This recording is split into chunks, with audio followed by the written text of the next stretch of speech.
And is the party okay with the fact that Liberal candidate Peter Yan has been so close with the Chinese consulate and China-friendly groups, given public inquiry into foreign interference, says that this is a tactic China uses to exert influence. Colleagues have a story today about a Liberal candidate's relations with China-friendly groups and a meeting that you also held with a pro-Beijing group. So my question is, why did you meet with this pro-Beijing group, Jiangsu Commerce Council of Canada? Okay, well, I'm sorry, but you can't believe everything you read in the Globe and Mail. So in your question, and I guess in the article in question, you said I had a meeting with whatever your term was, Beijing group. I've never heard of this group, okay? Never heard of this group. Mark Carney stepped away from the microphone when questioned about his ties to China. What was he hiding? The man who claims to champion environmental causes couldn't face simple questions about his relationship with pro-Beijing groups. In this explosive video, we reveal the shocking photos and evidence of Carney's meetings with the Jiangsu Commerce Council of Canada. Meetings he flat out denied having. The mask is coming off, and what's underneath isn't pretty. Before we move on, I'd like to ask you a small favor. If you appreciate this content, please take a second to like this video and subscribe to the channel. Over 98% of you watch the videos without subscribing. It costs you nothing, but it makes a huge difference to us. So, did you click the subscribe button? Great. Thank you so much. I'm a politician. I go to events where there are hundreds and thousands over the course of a day of different people there. Certainly didn't have a set-up meeting with this group. Full stop. So check your sources before you write things like that, okay? Or your colleagues do. That is not a meeting. If somebody happens to be in the room and takes a picture with me, that's not a meeting, okay? First point. Now, back to the video. When Mark Carney was asked about his connections to China, he didn't just answer the question. He physically stepped away from the microphone. This wasn't just a minor fumble from a seasoned financial expert. It was a telling reaction that speaks volumes about what he's trying to hide. Why would someone who navigated the 2008 financial crisis suddenly lose his composure over a simple question about China? The truth isn't hard to find. The Jiangsu Commerce Council's website features photos that directly contradict Carney's denials. There he is, smiling alongside pro-Beijing officials in the exact meetings he claims never happened. But the JCC website doesn't just show these meetings, it actively celebrates Carney as someone destined for Canadian leadership, someone who will transform Canada's relationship with China. What's truly shocking is how explicit the JCC is about Carney's potential role. Their website doesn't hint or suggest, it outright declares that Carney was successfully elected leader of the Liberal Party of Canada, indicating in the near future he will shoulder the heavy responsibility. Okay. A person in discharge of those responsibilities meets with a variety of community groups. Secondly, with respect to Mr. Young, this is a person who has served his community for decades. This is a person who's deputy commissioner of the police in the community because that's his job. That's his responsibility. We're proud to have him as a candidate, and I honor his service, including. They're already treating him as if his rise to power is a foregone conclusion, something arranged and celebrated long before Canadians get any say in the matter.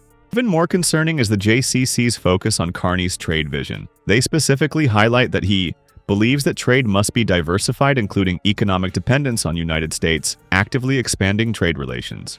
Translation: Carney wants to pivot Canada away from the US and toward China.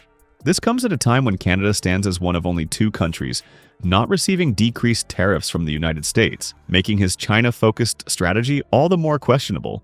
Watch his body language in interviews about China. The shifting gaze, the physical retreat from the microphone.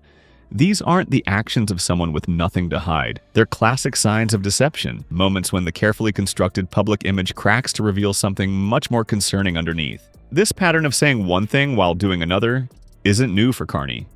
Time and again, his public statements conveniently align with whatever position benefits him politically, while his actions tell an entirely different story. The China connection is just the latest example of this troubling trend. The contrast between Carney's environmental speeches and his actual record isn't just disappointing, it's absolutely shocking when you look at the El Quimbo hydroelectric dam disaster in Colombia.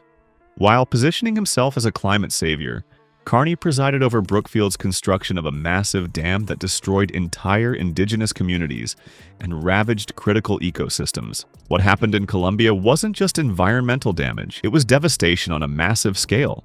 Under Carney's leadership, Brookfield bulldozed approximately 1,700 acres of productive farmland and critical habitats, permanently altering the Magdalena River's flow. This wasn't some minor development project, it was an environmental catastrophe that ripped away the foundation of entire communities.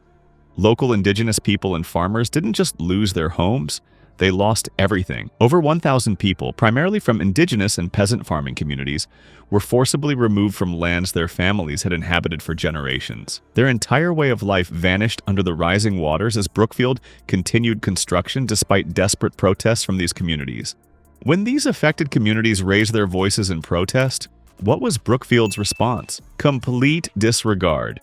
Reports indicate that community members faced threats and intimidation for opposing the project. The indigenous people reported they weren't properly consulted or compensated for the irreversible damage done to their ancestral lands. Yet Carney, the supposed champion of environmental causes, remained silent about these serious human rights violations happening under his watch.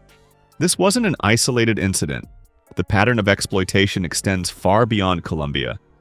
In Brazil, Brookfield and its subsidiaries were accused by Global Witness of deforestation and attempting to evict indigenous groups. In Ontario, Brookfield faced a lawsuit from First Nations over dams on the Mississauga River that devastated their community and destroyed traditional fishing sites. Maine saw similar environmental disputes. The evidence forms an unmistakable pattern of destruction across multiple continents. The incredible part: while Brookfield was displacing thousands of indigenous people and destroying critical ecosystems, Carney was building his reputation as an environmental leader.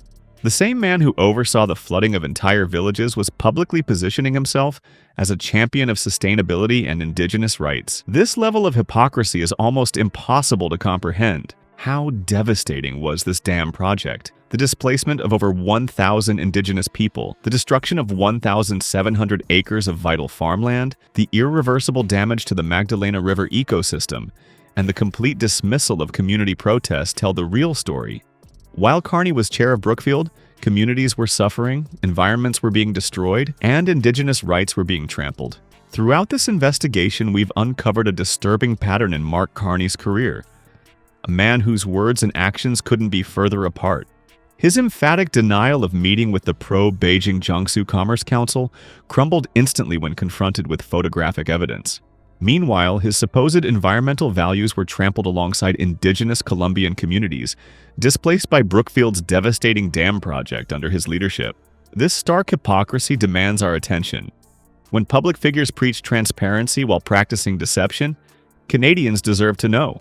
The gap between Carney's carefully crafted image and the reality of his decisions reveals someone willing to sacrifice truth for power. Share this video before his carefully constructed facade claims more victims.